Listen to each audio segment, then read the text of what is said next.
Touring Review, print speaking to the blind, celebrating 40 years of audio newspaper production. Welcome to this week's edition of the Glasgow Times podcast, recorded in the Bishop Briggs Media Centre by our amazing volunteers. You can get in touch with us via Facebook, Twitter or Instagram using @CUNReview. That is @CUENDREVIEW. You can also contact us directly by emailing information@cuenreview.com. That is INFORMATION@CUENDREVIEW.com,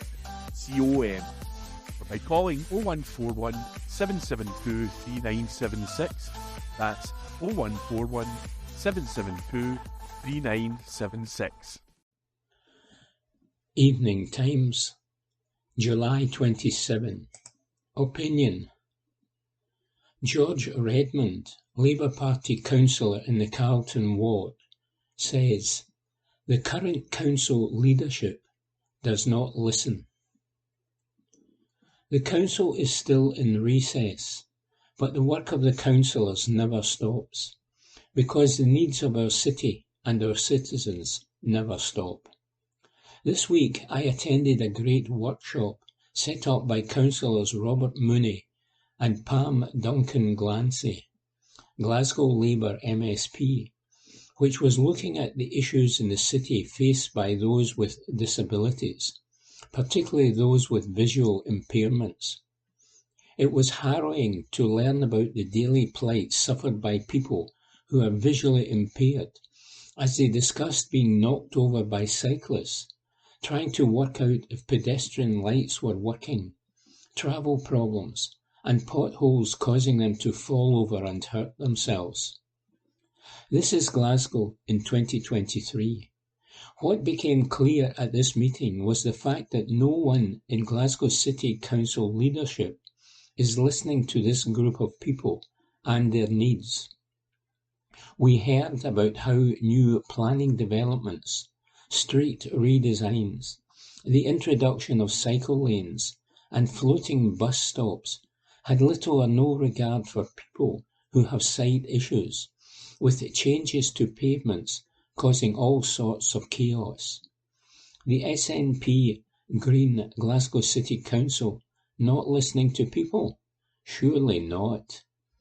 This is the SNP Green Alliance, which has allowed our city to go to rack and ruin, is charging sky-high rental prices and penalising city centre drivers with its ill-conceived LEZ.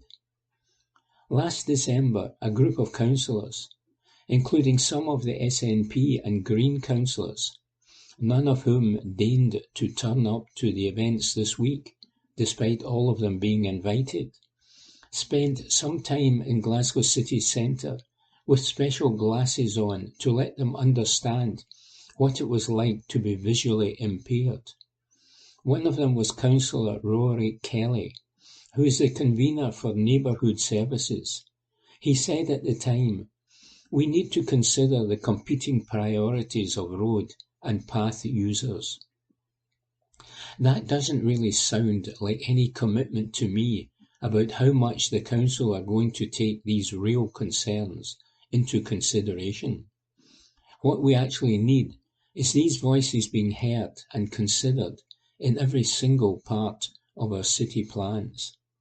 That is why the Labour group have appointed a disabilities champion who will be instrumental in ensuring that any policies that we introduce and implement are not detrimental to the lives of our visually impaired citizens.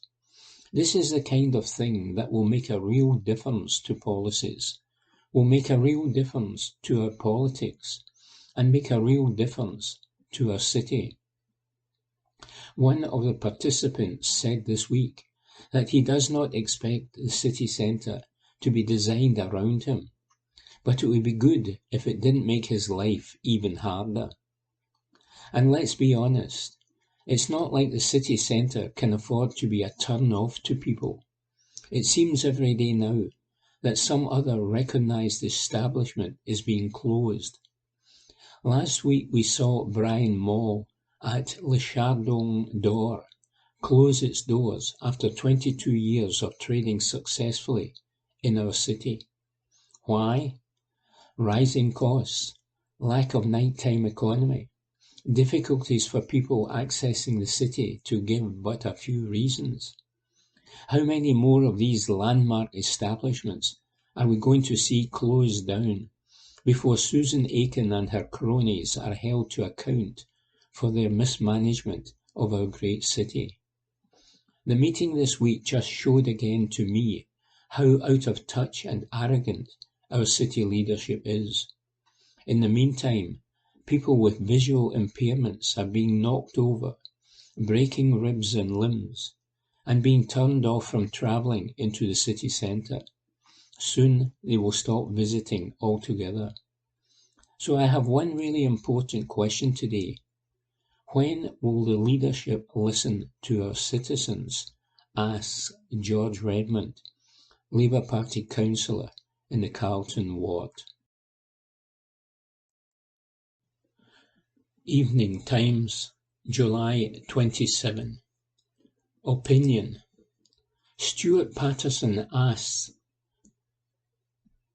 is everybody worried about the catastrophe of wildfires in Greece? Is anyone worried by the ongoing wildfires in Greece and soaring temperatures in Italy and Spain? I don't mean about going there on holiday or having to cancel if you were booked, although that is a concern, and losing hard-earned money on a holiday is something most of us cannot afford. But the difference is holidaymakers are returning home, while people on the islands are witnessing the destruction of theirs. I mean the bigger picture, the likely cause of another year of record temperatures around the world, and the possibility, fast becoming probability, that this is going to be a regular occurrence. The reports on television of houses destroyed and people fleeing as fires approach their homes are as terrifying as they are tragic. In Greece, where they are no strangers to hot weather, 40 degrees centigrade plus has been recorded. The Mediterranean Sea has hit record levels, with the surface hitting 28.5 centigrade. And remember, in late May and early June, we had unseasonably hot weather in Glasgow.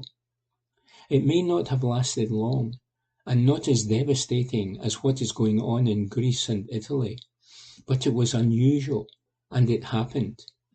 It is not just hot weather that is a sign of climate change, but more flooding, and we have seen more localised flash flooding in parts of Glasgow and across the UK in recent years. Records have been broken in China and the USA as well. Hot places are getting hotter.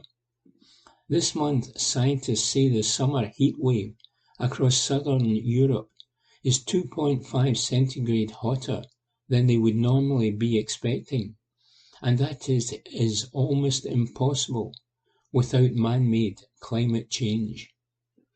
Therefore, in the face of such an emergency, you would expect a doubling down on efforts to stop it. So it is remarkable that there is even talk of policies designed to reduce emissions and create a greener planet, one that is not burning, being reconsidered. As the devastating effect of climate change is witnessed in Europe, in places familiar to many people in Britain, we still see evidence that many people do not wish to acknowledge it. Protesters, highlighting the causes of climate change, are being attacked in public. A senior police officer in London has even said protesters could be committing an offence if they are causing a disruption. Environmental campaigners have been telling the public, industry and government for decades about the consequences of the continued burning of fossil fuels. Many feel they have not been listened to fully, so some have taken a more direct, in-your-face approach. Now we have the baffling juxtaposition of news items of climate change setting one of our European neighbours ablaze, followed by police telling the people highlighting that very danger they could be criminals. Equally, if not more concerning, is we have the prospect of political parties moving away from environmental policies for fear of a potential backlash from people who either do not believe in climate change or who think the measures we need to take now are too much of an inconvenience. Less than 2 years ago in this city, the world leaders and business leaders gathered at COP26 to make pledges and promises on action to limit climate change. Now we have Rishi Sunak, our Prime Minister, telling the country he will be looking again at environmental policies. He said it should not give people unnecessarily more hassle and more costs. The Prime Minister of one of the biggest economies in the world, one of the developed nations that is more responsible than many others for creating climate change, thinks mitigating that damage is a hassle. It is not going to be easy to transition from an economy so reliant on oil and gas to a greener future. Many of us drive cars, take flights, and heat our homes with gas boilers, and many jobs are dependent directly or indirectly on that economic model. But the impact is becoming ever more evident, and the transition needs to be speeded up, not put on hold. People in the southern atmosphere have been dealing with the effects for longer than we have, with deaths and displacement. Now we are starting to see it with our own eyes in this continent. Lives lost, homes lost, and businesses ruined. You have to wonder, what will it take? Asks Stuart Patterson. From the Glasgow Times, Friday the 28th of July 2023, from the news section, Glasgow restaurants to offer deals amid Cycling World Championships, by Marissa McWhirter. Glasgow City Council has teamed up with the Scotsman Group to offer up a range of hospitality discounts and family-friendly activities amid the Cycling World Championships. The hospitality firm, owned by Stefan King, operates 16 venues across the city that will be participating in special offers and events. The inaugural 2023 UCI Cycling World Championships will welcome the world to the city next week from August the 3rd to 13th. Glasgow will offer 8 of the 13 championships at 5 of its world-class venues, alongside a number of important operational and event management hubs. The Corinthian Club, the flagship of the hospitality operator, will house a static bike night to raise funds for Maggie's, the national charity partner of the event. Anyone can take a turn riding the static bike and have a go at competing to win prizes, with giveaways taking place throughout the event. Outlets like The Social, the Corinthian Club, Committee Room 9, Grosvenor Cafe and Oran Moor will be offering discounted food and drinks, family activities and late night entertainment. Kids can eat free in all participating venues, and spectators will be offered 20% off all food. Other offers include special breakfast menus with £1 coffee and a £15 burger and beer deal. Arta will have face painting for kids during both weekends of the event, as well as samba dancers, while Polo, the Monicas and Speakeasy will host live drag nights during the championships. Bailey Annette Christie, Chair of Glasgow Life, said it was wonderful to see the venues embracing the Cycling World Championships by offering special deals and entertainment for the whole family. She added, "The Cycling Worlds are a fantastic opportunity for Glasgow to shine, and, while an event of this scale will have an impact on travel and transport around Glasgow city centre and the West End on the days before and during competitions, there is lots of information available for businesses and city residents to help prepare and plan for the temporary changes that will take place to allow Glasgow to host and embrace this incredible event." Amy Lee Barrowman, Regional Sales Manager at the Scotsman Group, said, "Scotsman hospitality started right here in Glasgow, just a 2-minute walk away from the heart of the action at George Square. In the 30-odd years since, we've been working hard to create restaurants, bars, cinemas and light night spots that enhance the city's reputation as one of the best hospitality experiences in the UK. We are therefore thrilled to welcome visitors for the Cycling World Championships and to give them a good old-fashioned warm welcome.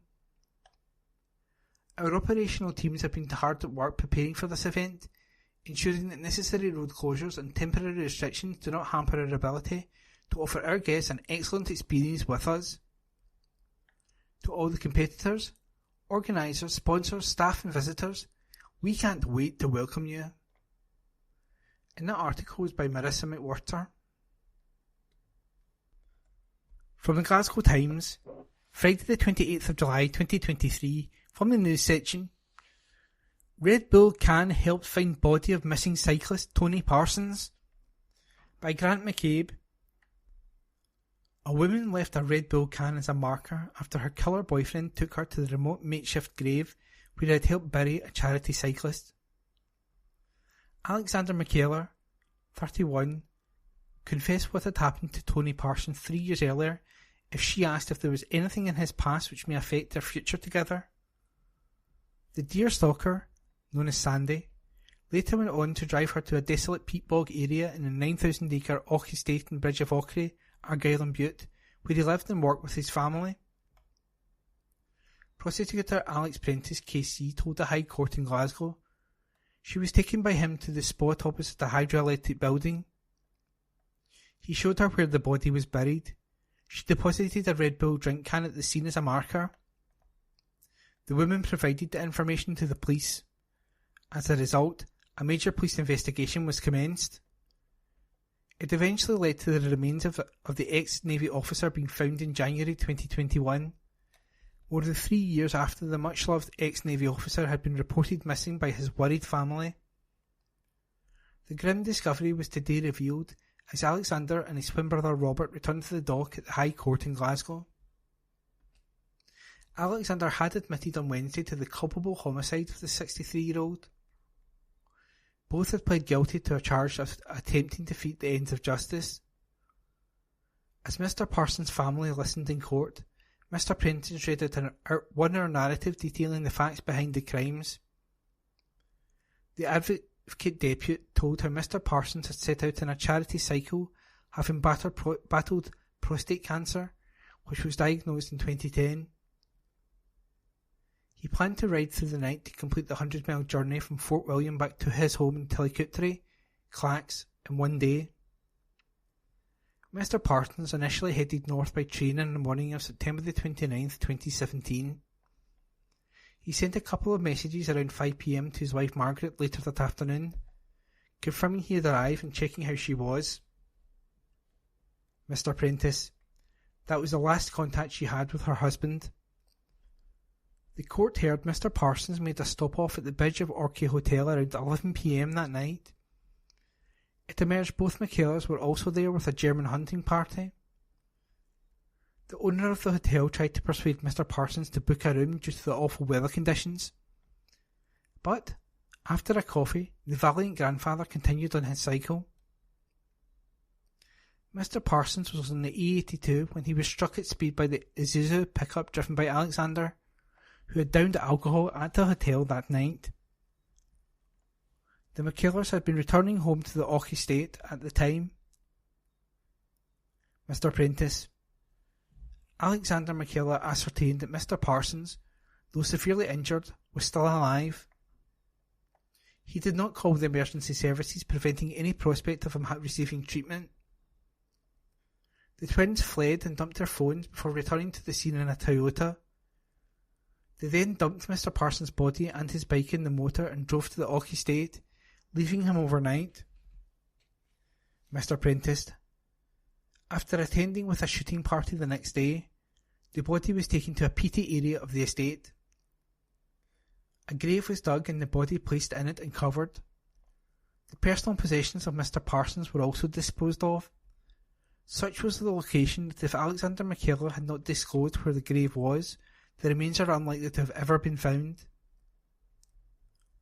Mr. Parsons was reported missing on October 2nd, 2017. The large-scale probe included his son Mike appearing on BBC's Crime Watch show, appealing for help to find him. The clip was played at the hearing today/yesterday. In it, Michael proudly spoke of his dad while going on to state, "We cannot move on. We cannot say our final goodbyes." In August 2018, police then got an anonymous letter asking them to pay attention to the twins, who live in Bridgevaughey, as they had been in the hotel the night Mr. Parsons went missing. Months later, officers spoke to the McKellars and asked if they had been involved in a road accident that evening. No further action was initially taken following the meeting. In June 2020, they were again quizzed about Mr. Parsons. They confirmed being in the hotel with a hunting party that night but had not seen the cyclist. 3 months later, it emerged Alexander had started a relationship with a woman. It was in November of that year that she quizzed him about his past. He went on to admit that he struck a cyclist 3 years earlier, having been driving at excessive speed and under the influence. Alexander added the man fitted the description of Mr. Parsons. Mr. Prentice, he said that he had been panicking. He described leaving the victim at the side of the road, going to the Auch estate with his brother and returning in a Toyota pickup. The body was initially hidden in woods before being dumped in a further secluded area.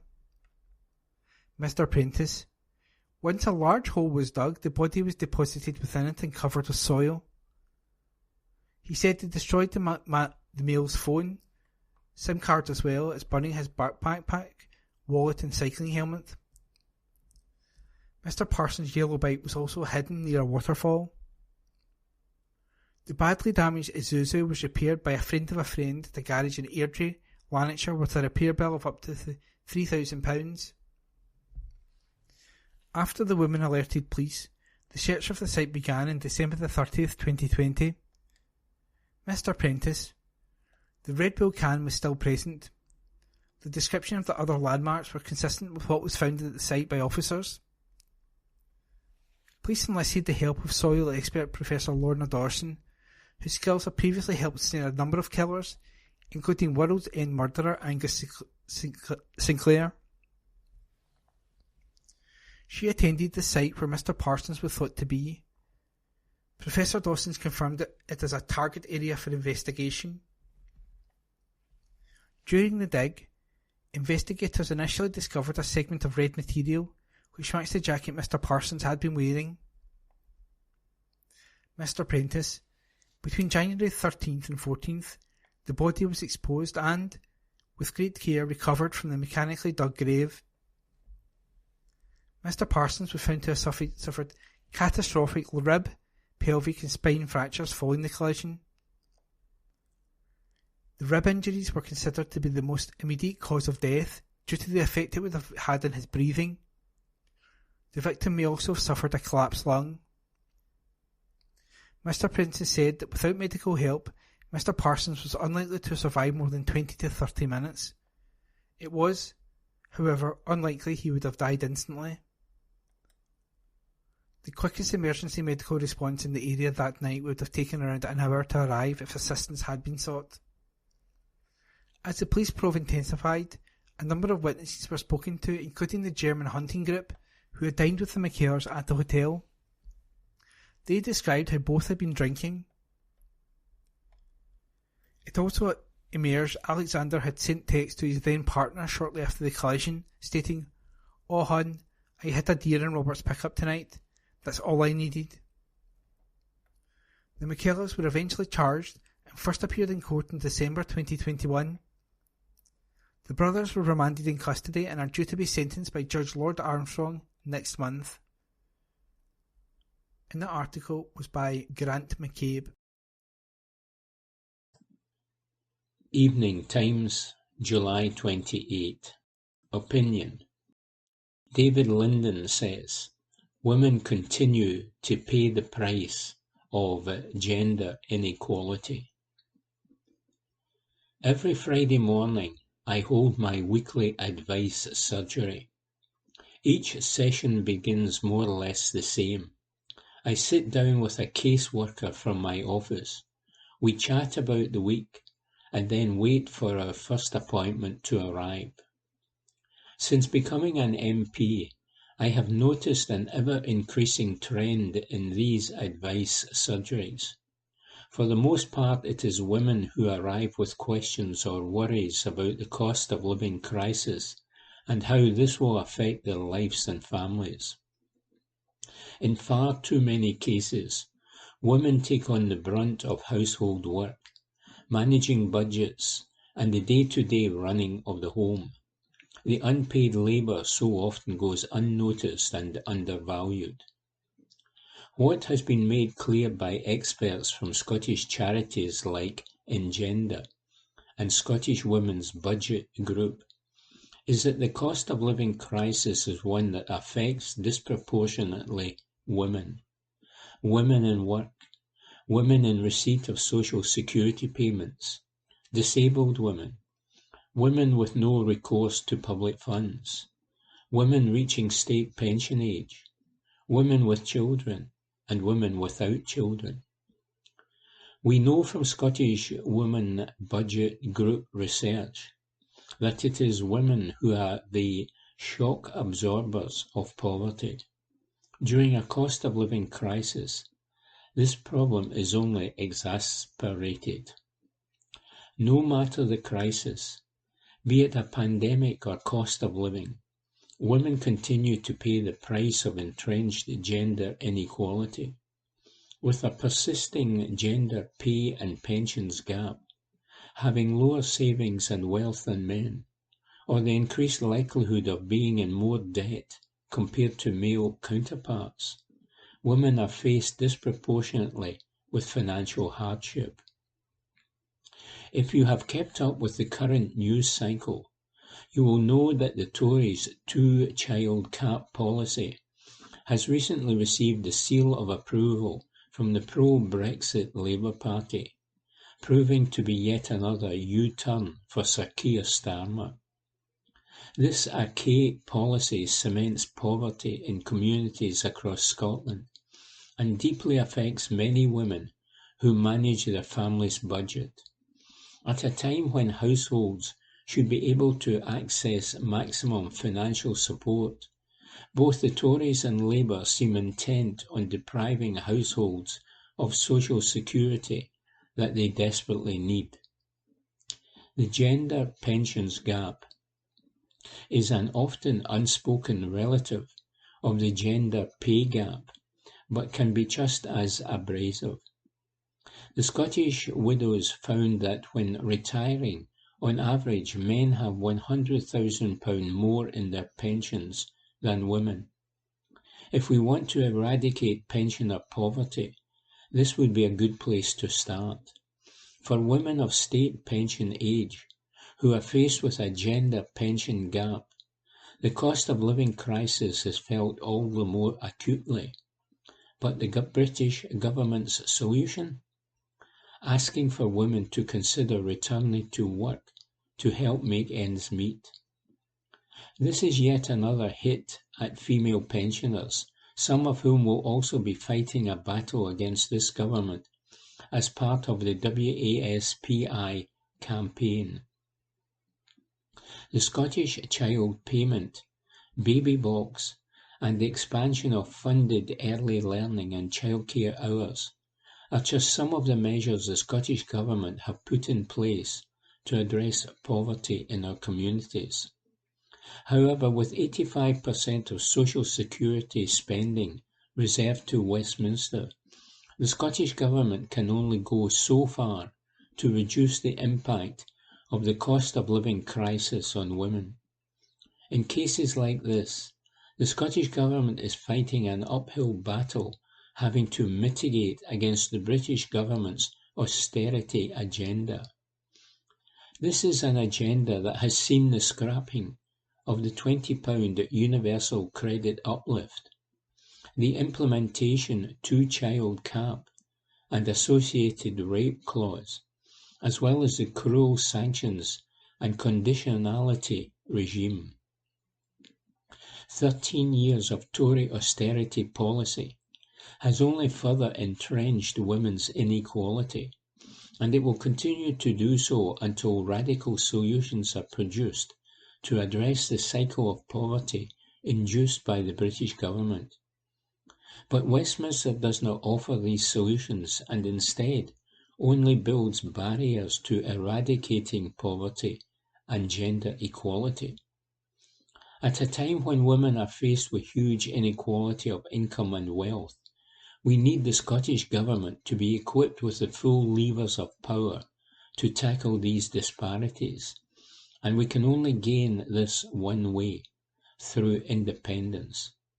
For as long as Scotland remains shackled to Westminster, and the cost of living crisis continues to run rampant across our communities, I will sit at my local surgeries and listen to the same worries and anxieties I hear every week.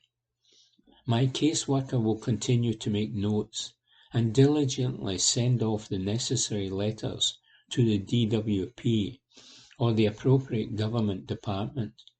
I will leave with the same sinking feeling that there is only so much that I and my team can do, whilst Westminster continually holds us back.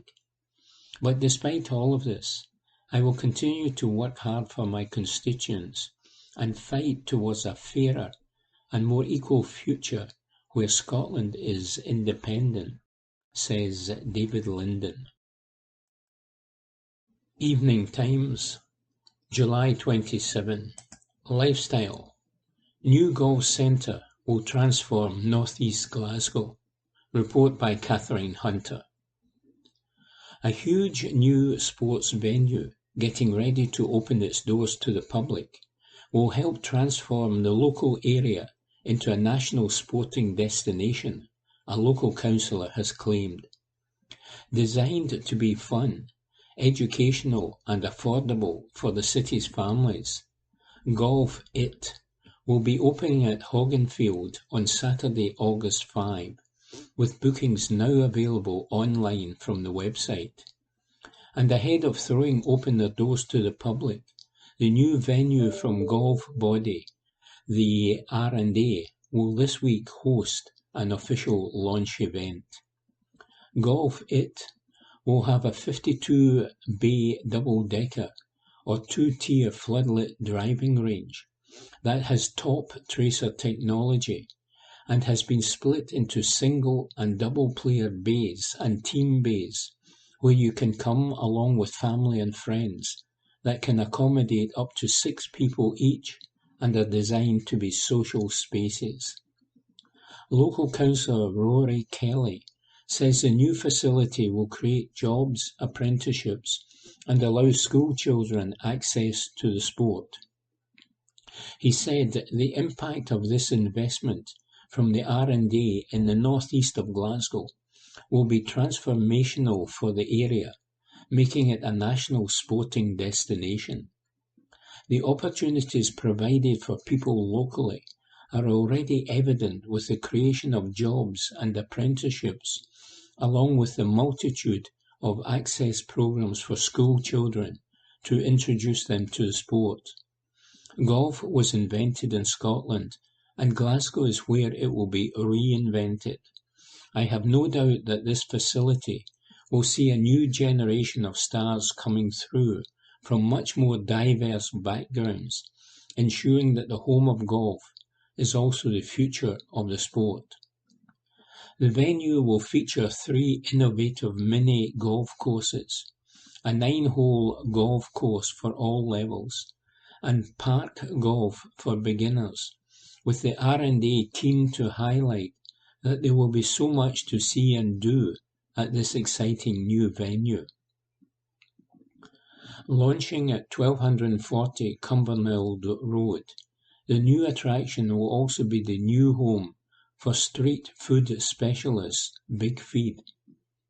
Local resident and former councillor for the area, Mandy Morgan, said, "It is truly exciting to witness the long-awaited launch of the golf course at Hogganfield this week. As someone who has been closely involved in its development, I cannot express how thrilled I am to see the project reaching its completion. This endeavour will be transformative not only for the local area, but also for the surrounding communities and beyond. I wish the R&D every success with this project. Report by Catherine Hunter.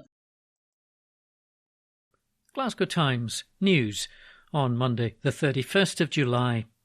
British nationals from Hong Kong tell of their new life in Glasgow. An exclusive article written by Stuart Patterson. They came to Scotland on British passports to start a new life. Families who left Hong Kong looking for stability are looking forward, but they have some concerns about their future. Glasgow is home to many of the more than 100,000 people who left Hong Kong in the last 2 years, since the growth of the democracy movement and protests against China were met with force from the government. They're not asylum seekers or refugees, but have a special status of British National Overseas, or BNO. From January the 31st, 2021, British National Overseas citizens have had the option to apply for a 5-year limited leave to remain in order to live, study or work in the UK. But their right to remain in the UK permanently is not guaranteed, and they have to pass an English test after 5 years for citizenship. A group of people who moved here from Hong Kong told the Glasgow Times about life in the city. We've not used their real names to protect their identity. The people want to integrate and to be part of the Scottish society, but problems accessing housing, leading to exposure to unscrupulous landlords, difficulty finding work, and the language barrier are all issues causing them concerns. One man, Simon, said, "We have British passports, but are treated differently." He and his wife want a permanent life in Scotland, but their future is uncertain. He said, "I'm concerned that if we have a baby and then we don't have the permanent right to live here. We all want to stay here and have a new life here. It is unfair. People can come from other places and they can stay. We want to have children, but we're worried about our nationality." The group all said that since arriving in Glasgow, they've been met with friendliness by the people. However, some are struggling with the language and local dialect and need help with lessons to be able to pass the test. A woman, May, said, "We've been learning English since kindergarten, but it's very different here. It's difficult to understand people. I need more help learning the language and the local language." But they said they've had no direction on how to access English courses. Another said, "We need help for Cantonese speakers, but we don't know where to go for help." The language is a barrier to obtaining work, similar to what they did in Hong Kong, but so too are regulations. Peter has been in the city for under 2 years. He said, "Our qualifications are not recognised here. Many of us are teachers, nurses and social workers, but we're working in shops, supermarkets, distribution centres and takeaways. We're working for the minimum wage because we don't have experience here. People are working in Amazon who were teachers in Hong Kong." Housing is a serious issue, with many unable to afford to buy a home and most left with only the private rented sector as a choice. May said, "I was almost made homeless when the landlord increased the rent by 35% from £760 to £920. She added, "Landlords want a credit score. I know one person was asked to pay 1 year's rent in advance." Another told how they can't access benefits, including housing benefits. People entering the UK as British National Overseas must pay an upfront charge to use the NHS. One man said, "Some Hong Kong people are rich because they sold their house in Hong Kong, but most of us are not." They explained why they left Hong Kong. One woman, Lee, said, "Hong Kong is broken politically." Another said, "We lost free speech. The government doesn't serve the people. They can do anything to people. The main reason people my age are coming to Britain is for the children. They're being brainwashed to trust the government." An older man in his 60s said, "I was born in Hong Kong. I can't go back. It's changed so much. It's not the place I was born and raised in. It would be dangerous to go back." It's a big thing to move your home and family to another country. Before coming to the UK, BNO people from Hong Kong need to have a level of funds to sustain themselves. The amounts are £2,000 for a single adult, £3,100 for a couple with a child, and a couple with 3 children need to have £4,600. A family of 2 parents and 2 adult children needs £9,200. The UK government says that after 5 years people can apply to stay permanently at an additional cost. Each person must apply individually with a fee of £2,404 per person. Glasgow City Council said there are a number of English as a second language courses available and projects in communities to help new arrivals to the city integrate. Glasgow politicians have been made aware of issues relating to people with British national overseas status. Paul Sweeney, Glasgow Labour MSP, said he has met with some people and will be submitting questions to find out what support is available. While Alison Thewlis, the SNP MP for Glasgow Central, said she has also had some dealings with people concerned about their status. The UK government has previously stated some individuals on the British national overseas route have reported issues accessing employment, including converting professional qualifications. It said ministers had written to chief executives of professional bodies to increase awareness of the British national overseas visa. An exclusive article written by Stuart Patterson. Glasgow Times News on Monday the 31st of July. Union calls for probe into recycling plans. An article written by Catherine Hunter. Recycling plans in Glasgow need to be investigated to discover why it was costing the city £3 million a year to tackle bin contamination, the union representing cleansing staff has said. It was revealed earlier this year that households failing to properly separate their recycling into the correct bins was costing the local authority millions of pounds each year. City councillors were advised that the introduction of a further grey recycling bin would allow residents to separate their cardboard waste from their yoghurt pots and tin cans. But the bins are not scheduled to be introduced into Glasgow homes until the end of the financial year. Glasgow's cleansing convener, Chris Mitchell, from the GMB union, is now calling on an investigation into the council's recycling policies, which he believes have failed. He said, "This issue started nearly 7 years ago when the front and back door properties in Glasgow went from a weekly bin collection to a 2-weekly bin collection to promote recycling. The idea of more bins was to encourage people to recycle and prevent waste from going to landfill because it's damaging the planet. Once the green bin was full, people just put their domestic waste into the blue recycling bin. 7 years later, the council decided to move to a 3-weekly bin collection because they wanted to promote recycling even though their first policy had failed. Around 180,000 booklets were sent out across the city to advise residents of the changes and what was expected of them and the benefits of moving to 3-weekly collections. Glasgow City Council has confirmed that plans are in place to deal with contamination waste and that the grey bin is still scheduled to be introduced to Glasgow properties. A spokeswoman said, "We already have plans in place to minimise contamination of waste by separating out cardboard and paper. Around 120,000 houses in the city will begin receiving grey bins for separate paper and cardboard recycling towards the end of this financial year. This will help us ensure the cardboard and paper is kept dry and separate from containers such as plastic bottles, yoghurt pots and tin cans.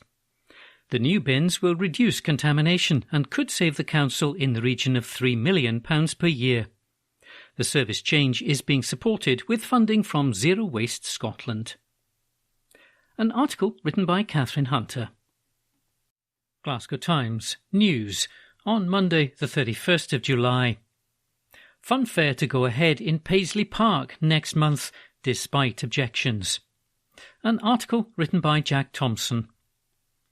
A fun fair will go ahead at Paisley's Barshaw Park next month, after it was given the green light in the face of noise and privacy concerns from residents. Fairground operator Trevor Smith was granted a temporary public entertainment licence for an 11-day period from August the 10th to August the 20th, covering 1:30pm until 9:30pm at the Regulatory Functions Board on Thursday. The decision means organisers can hold the event as planned, despite objections which were raised by neighbours in nearby Glasgow Road. Douglas Frame said, "We've stayed on Glasgow Road for almost 40 years in various houses, and we don't have a problem in general with the park. But really, I think a 10-day licence is totally unnecessary, especially when you've got a credit crunch in place and people are trying to trim what they're spending. I just don't think it's required at all. The real crux of the matter is that it's a real invasion of our privacy to have it. The height and the proximity to the houses is just unnecessary." A written objection was also submitted by John Patrick, another resident, which focused on noise, cars spilling out onto the road and antisocial behaviour. However, it was emphasised at the meeting that the fairground won't be in the car park as it was last year, but instead on grass at a spot further back from Glasgow Road. John McKissack, a solicitor representing Mr Smith, said, "I've been acting on behalf of my client for many years, and one of the things that he is very careful about is taking sound measurements of the effect of the noise of the fair. He's been measuring this with a decibel meter and has basically said that the idea is essentially that it will be no more than 6 decibels across the road where the houses are, which would be the nearest house, not the complainers' houses. At the nearest house, there should be no more than 6 decibels coming from the fair at any time. The traffic noise is considerably louder than that." Mr Smith said, "This fair was put in the car park at the last minute last year because of the clearing of the pond, which I'm sure some of you are aware did happen. This year, the fairground is moving onto the grassed area across the road from the car park. I'm out to earn a living just like anyone else. My living is operating fairgrounds and running fairgrounds. I don't have any other business. If this licence is not granted, I'll be closed down for those 2 weeks." After a break, which allowed councillors to consider the submissions, it was agreed that the licence should be granted. An article written by Jack Thompson. Glasgow Times, on Monday the 31st of July. Lifestyle. Lidl brings back free bike servicing to 20 Glasgow stores. An article written by Rebecca Newlands.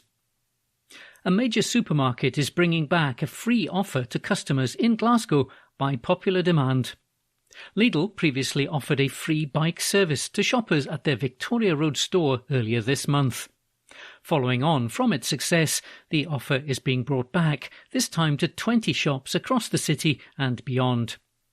It comes as Glasgow prepares to host the UCI Cycling World Championships, of which Lidl is the official fresh food partner. Dr. Bike mechanics will be in marquees at store car parks to offer locals a chance to take their shopping up a gear with a free bicycle health check-up. They'll receive a bike safety check-up, including necessary basic fixes and maintenance advice.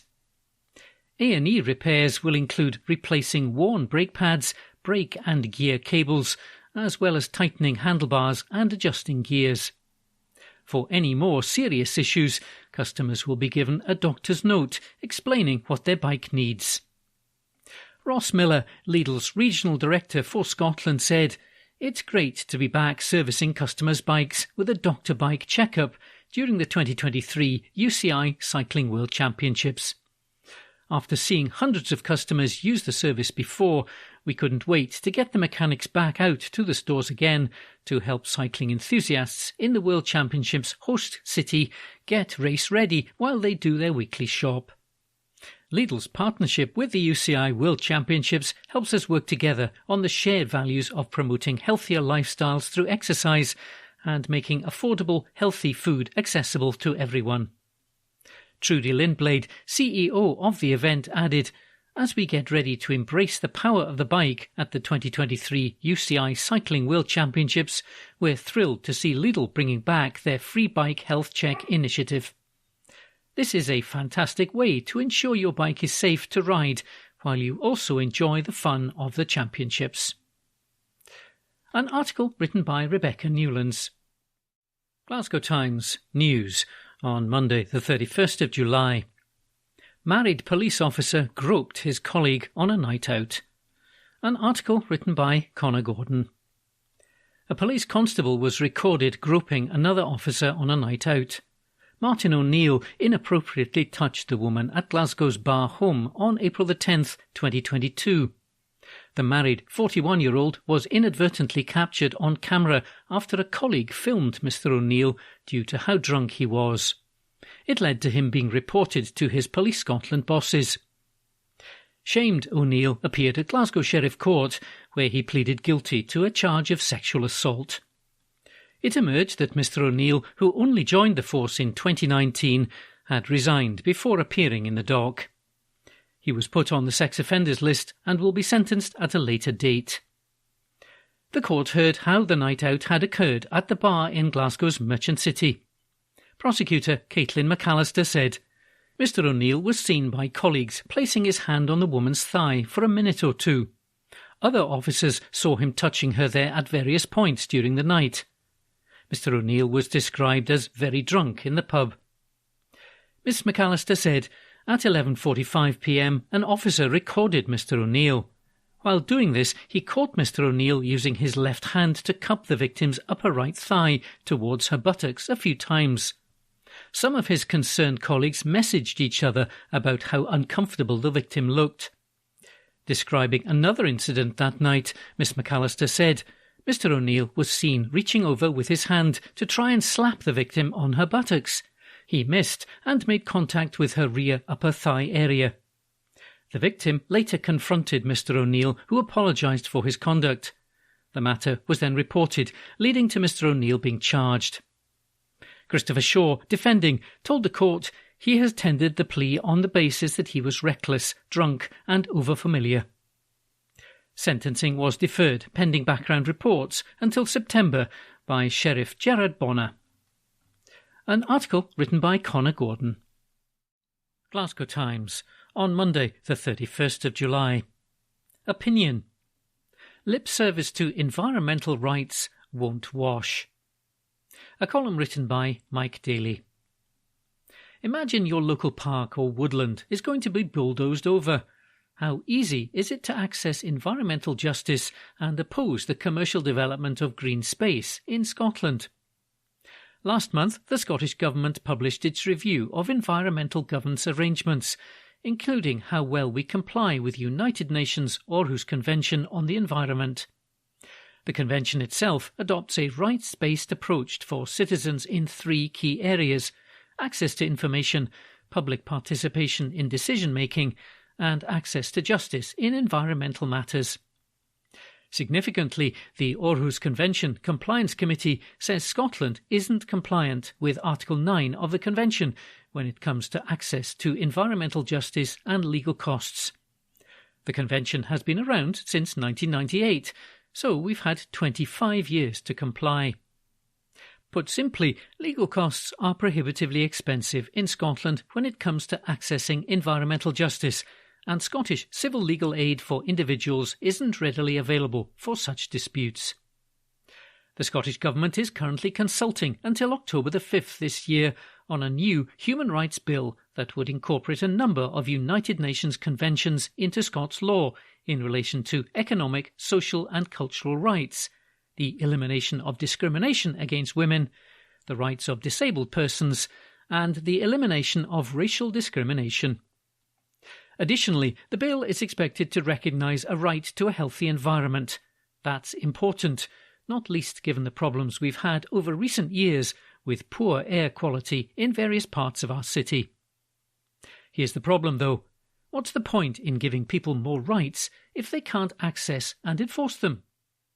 Scottish civil legal aid is generally available to any individual on a matter of Scots law subject to various criteria, including financial eligibility, the merits of the dispute, and the reasonableness of incurring public expenditure. Without the benefit of legal aid, litigating in the Court of Session can result in a liability for expenses in the event of losing that can run into many thousands of pounds. For eligible environmental cases in Scotland, it's possible to apply to the court for a Protective Expenses Order, or PEO, to limit your exposure to legal costs in the event of losing a legal challenge. The default cap is £5,000 for the applicant, the maximum they're liable to pay if their opponent wins the case, with a £30,000 cross cap for the opponent, the maximum they must pay if the applicant wins their case. PEOs are currently being reviewed by the Scottish Civil Justice Council, which is due to report in the autumn of this year. Of course, any applicant has to pay their own legal costs too, including the cost of instructing solicitors, advocates, as well as Edinburgh agents. If the challenge is by way of judicial review in the Court of Session, such cases can be time-consuming, complex and expensive. Since July 2022, environmental cases within the definition of an Aarhus case are exempt from court fees in the Court of Session. Organisations like local community councils or environmental charities are ineligible for applying for civil legal aid, so litigating as a community group is extremely difficult. If you think an easy way around this hurdle is to simply raise proceedings in the name of an individual who is financially eligible for legal aid, then think again. Regulation 15 of the 2002 Civil Legal Aid Scotland regulations creates additional tests where a dispute includes a joint interest with other persons who are also affected by the dispute. Regulation 15 requires an applicant to satisfy the Scottish Legal Aid Board that the person making the application would be seriously prejudiced if legal aid were not granted. Furthermore, the Aid Board won't grant legal aid if it would be reasonable and proper for the other persons concerned with or having the same interest in the matter to contribute to the cost of the legal challenge. In other words, it can be incredibly difficult securing civil legal aid to access environmental justice. Taking on local government and private developers can be a David and Goliath battle at the best of times, but it's made much worse by our legal aid rules. This isn't just about environmental justice. Let's say a council or a public body decides to close a local care home, a daycare centre, a public library, a swimming pool, or a sports centre. And let's say they fail to follow the proper procedure and legal requirements in making that decision. It may be impossible to access justice to challenge what may look like an obvious unlawful decision. How can that be just or credible? Sadly, we like to talk about rights in Scotland without giving people the ability to enforce them. A column written by Mike Daly. Glasgow Times News on Monday the 31st of July. Woman faces jail over a bigoted rant. A front-page article written by Connor Gordon. A woman who as a child told millions on television of her battle with a rare cancer has been exposed as a sectarian bigot. Rebecca Climson, who's 27, shouted F with 3 asterisks the Pope at an orange walk in Glasgow's Duke Street on July the 2nd, 2022. Miss Climson also hurled abuse at police officers Kellyanne Brown and Rebecca Fairns. The pair attended to Miss Climson of the city's Easter House after she had suffered a head injury. Miss Climson then went on to spit at each of the officers. Miss Climson made the news in 2007 when, aged just 11, she was given a 20% chance of surviving a rare bone cancer. The diagnosis was made after she fell off her bicycle. What was initially believed to be a cracked rib was later found to be Ewing's sarcoma, an extremely rare, fast-growing form of bone cancer. The then child appeared on television in an appeal for BBC's Children in Need. She was also a mascot at a Rangers game and was chauffeur-driven in a Rolls-Royce to Ibrox Stadium. In a newspaper interview at the time, Miss Climson said, "Now I want to grow up to be a doctor, a lawyer, or even a model. There's just so much I still want to do. If I can help other children with cancer along the way, that's even better." But 16 years later, Miss Climson instead ended up in the dock at Glasgow Sheriff Court facing jail. She pleaded guilty to behaving in a threatening or abusive manner aggravated by religious prejudice. She also admitted assaulting the two officers. The court heard that the officers had been escorting a parade from the city centre to Duke Street. Ms Climson, who had a cut on her head, was approached by PCs Brown and Fearns. There was a conversation between the trio before Ms Climson became abusive towards the officers. Prosecutor Mark Allen said, out of nothing, she began to shout and swear at them and made abusive as well as sectarian remarks at them. She called them F with 3 asterisks ing pigs, that they couldn't tell her what to do. She said F with 3 asterisks the Pope, and so on. This was in the context of the ongoing parade which the crowd had attached themselves to. Miss Climson was then arrested as her behaviour continued. It was decided that she would be taken to Glasgow Royal Infirmary for treatment to her head. Miss Climson uttered threats of violence and stated that she would find out where they lived and burn their houses down. Mr Allen added, while still in Duke Street during the aftermath of the arrest, she spat at the officers. PC Brown had spit land on her cheek, but PC Fearns unfortunately had her mouth open. PC Fearns subsequently needed a hepatitis B injection at hospital. Sentence was deferred pending background reports until next month by Sheriff Tony Kelly, who granted her bail. A front-page article written by Connor Gordon.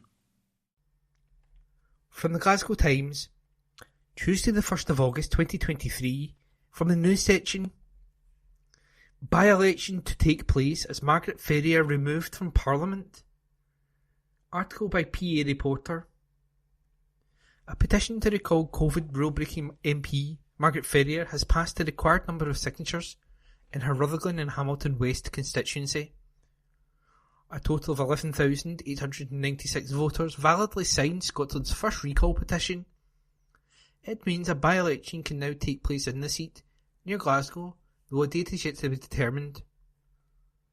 Any contest will be keenly fought by Labour and DSNP. Voting in the recall petition closed on Monday after 6 weeks.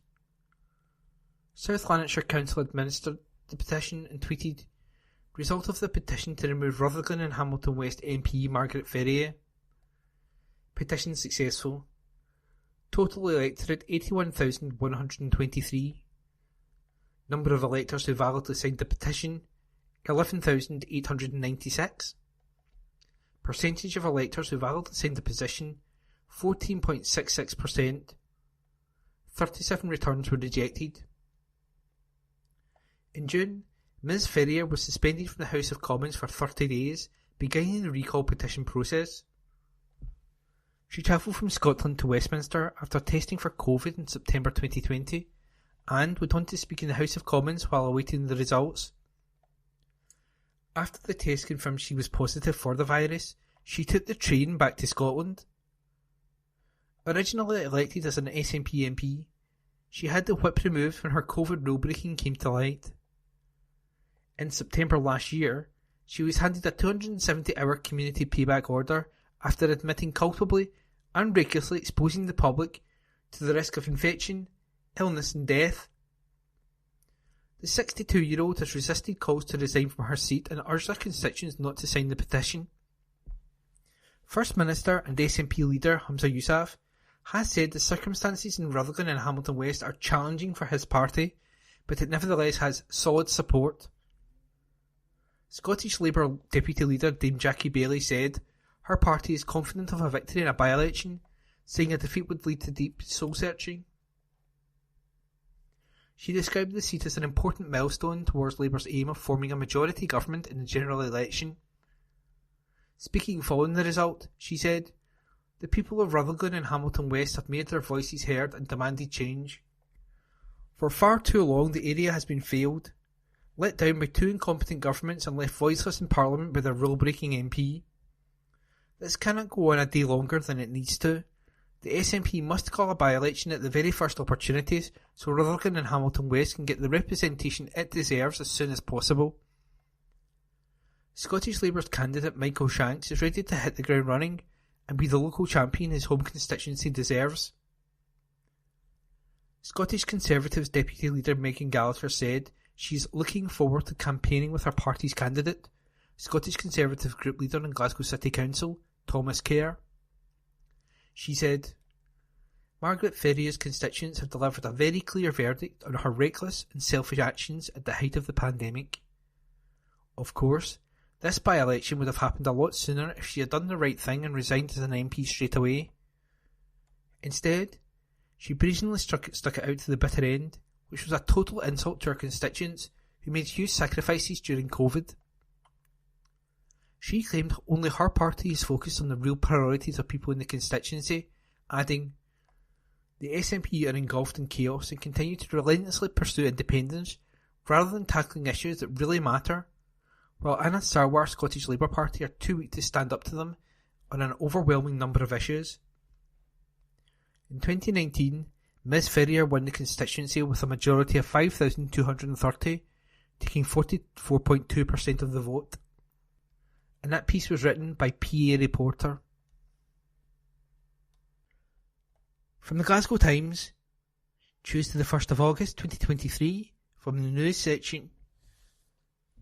Council chiefs urged to create school campus in Bishopton. By Jack Thompson, local democracy reporter. Council chiefs have been urged to consider building a combined education and leisure campus to address a school capacity saga at Darngaville Village. Planning is already underway for a second primary school at the Bishopton Housing Development and extension to the associated Parkmains High School. But community leaders have called on Renfrewshire Council to seriously contemplate the creation of a campus with both new build primary and secondary schools, as well as preschool and leisure facilities. David Woodrow, chair of Bishopton Community Council, said, "We can't cry over spilled milk because the damage has been done, but we have got to find a way of rectifying that damage. What we would like to see is a commitment by Renfrewshire Council to create a campus somewhere either in or around Bishopton to satisfy the requirements for education and pick up the leisure requirements for the area as well. This should be a campus with both new build primary and secondary schools and preschool and leisure facilities." The plea comes ahead of a meeting between community representatives, council officers and elected members on Friday to discuss the work being carried out to boost educational capacity at Darngaville. When contacted by the local democracy reporting service, a council spokesperson said, "We look forward to meeting with the community council and other local stakeholders to discuss the work being undertaken to increase educational capacity for Darngaville Village and how we can support facilities which benefit the wider community." The botched roll calculations for Darngaville Primary School left a bill of £45 million on the table for a second primary school, with £30 million needed for an extension at Parkmains. Talks are ongoing between the local authority and landowner BAE Systems over a site for the additional school, as well as space next to the existing facility in Arrochar Drive to allow for future expansion if necessary. It is understood the land in question would come at no cost to the council. And that report was by Jack Thompson. From the Glasgow Times, Tuesday the 1st of August 2023, news. Greenock thug bit, choked and attacked woman with a hammer. By Grant McCabe. A spurned thug was caught in a 999 call, carrying out a brutal hammer attack on his ex-partner. Christopher Jameson, 40, smashed his way into the woman's home late at night after she dumped him. During a terrifying 10-minute assault, Jameson battered his victim with the tool, punched, bit and choked her. She had immediately called the police on hearing Jameson burst in. The woman dropped her phone as he pounced, but the call remained connected and recorded him attacking her as she pleaded for her life. Jameson today appeared in the dock at the High Court in Glasgow. He faces a lengthy jail term after he pleaded guilty to assaulting his ex, to her severe injury, permanent disfigurement, and to the danger of her life at the property in Greenock, Inverclyde, on February the 8th this year. Prosecutor Alex Sutherland said the pair had dated for 6 months, until the woman ended the relationship. Mr. Sutherland. He appeared unable to accept it was over. Prior to the incident, He had contacted her repeatedly by phone and text message. The victim was in bed around midnight when she was suddenly awoken by a glass panel at her back door being smashed. The advocate deputy said, fearing for her safety, she called 999 and made her way back to the bedroom. She then saw Jameson at the top of the stairs carrying a hammer. She was utterly terrified. Jameson, also of Greenock, threatened he was going to kill her as he went after her. The thug pinned her down on a bed, then repeatedly punched her before smacking her on the head with the hammer around 10 times. Mr. Sutherland. Jameson began to choke her using both hands around her neck. At one point, he held the handle of the hammer across her neck, causing her to struggle to breathe. The woman managed to briefly break free, but Jameson went on to sink his teeth into her nose, arms and below her eye. The prosecutor said Jameson had not been aware of the 999 call. The recording of the woman's horror ordeal was played to Judge Lord Armstrong today. During it, the victim hysterically screamed for help. A sickening sound of the assault could also be heard. He stated to the woman that she was going to die and he will smash her face as well as burst her skull. The court was told police soon arrived and spotted Jameson emerge from the bedroom, claiming he was giving himself up. Photos of his badly beaten and bruised victim were also showed in court today. Mr. Sutherland said her injuries included fractures to her nose and hand. The woman continues to suffer pain and may need surgery. The hearing was told she remains traumatised by what happened. Jameson already had a history of violence with convictions from 2003, 2010 and 2011. Lord Armstrong remanded Jameson in custody and deferred sentencing for reports until September. He was hit in the meantime with a non-harassment order banning him from contacting the woman. And that report was by Grant McCabe. From the Glasgow Times, Tuesday the 1st of August 2023, from the news section. Police search for missing Glasgow woman last seen on bus. By Esther Tarnay, community reporter. An investigation has been launched into the disappearance of a Glasgow woman. Amanda Ntongono, 30, is from Tory Glen and was last seen in Birmingham. She is black, 5 feet 2 inches in height, of medium build and has a black mid-length hair and brown eyes. When last seen, she was wearing a yellow or mustard jacket, blue jeans and was carrying a red backpack.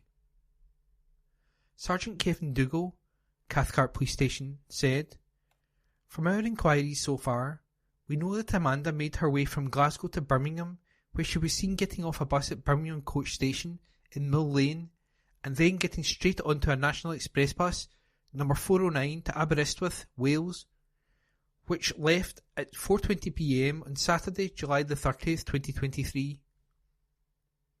We are keen to hear from anyone who may have seen Amanda since she left Glasgow, or who may have any information as to where she may be. Police and her family are concerned for her welfare and just want her to come home. With that, we'd ask Amanda to contact either police or family to let us know she is safe and well." And that report was by Esther Tarnay. From the Glasgow Times, Tuesday the 1st of August 2023, from the news section. Wishaw killer tried to choke ex with phone charging cable.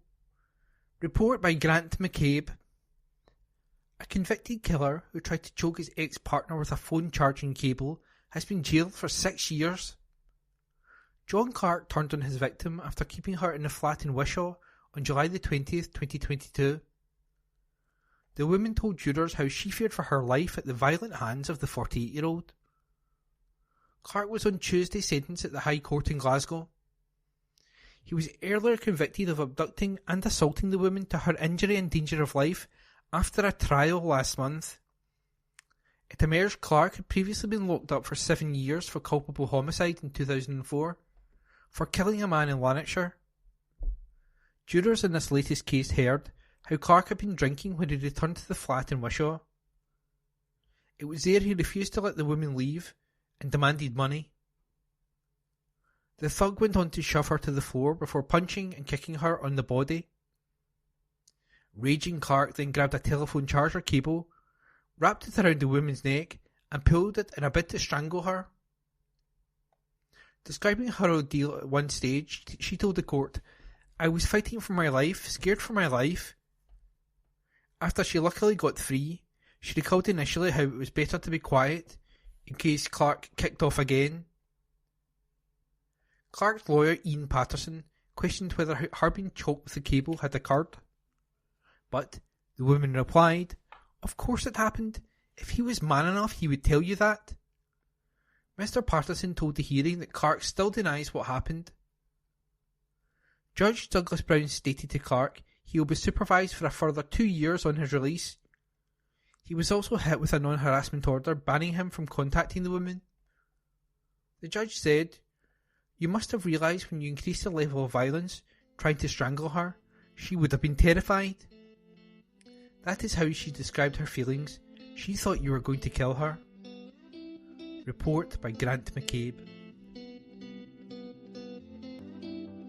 That concludes this week's edition of the Glasgow Times podcast. Please remember to subscribe to our channels at Q Review and to tell your friends about our service.